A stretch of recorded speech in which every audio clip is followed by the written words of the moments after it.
মানুষের সবচেয়ে বড় শক্তি কি জানেন? মানুষের সবচেয়ে বড় শক্তি হলো তার নিজের উপর নিজের আস্থা। পৃথিবীর ইতিহাসে যত বড় অর্জন তার সবকটি শুরু হয়েছিল একটি বিশ্বাস থেকে। আমি পারবো, এই কথাটি। আপনি যতবার নিজেকে বলবেন আমি পারবো, ততবার আপনার মনের ভেতরে নতুন এক শক্তি জন্মাবে। এই শক্তিই আপনাকে এগিয়ে নিয়ে যাবে, বাধা ভেঙে পথ তৈরি করবে। আস্থা হারালে আপনি শুরু করার আগেই হেরে যাবেন। কিন্তু নিজের প্রতি বিশ্বাস রাখলে প্রতিকূল অবস্থাও আপনার সাফল্যের সিঁড়ি হয়ে উঠবে।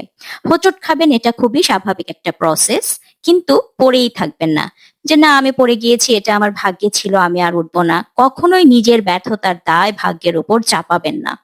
বারবার পড়ে যাবেন, বারবার উঠে দাঁড়াবেন। কারণ জেতার আগ পর্যন্ত কিন্তু খেলাটা শেষ হয় না। তাই যত কষ্টই আসুক, যত বাধাই দাঁড়াক, মনে রাখবেন আস্থা হারাবেন না, নিজের উপর বিশ্বাস রাখুন। একদিন আপনার স্বপ্ন সত্যি হবেই। শুধু আপনি চেষ্টাটুকুন চালিয়ে যান।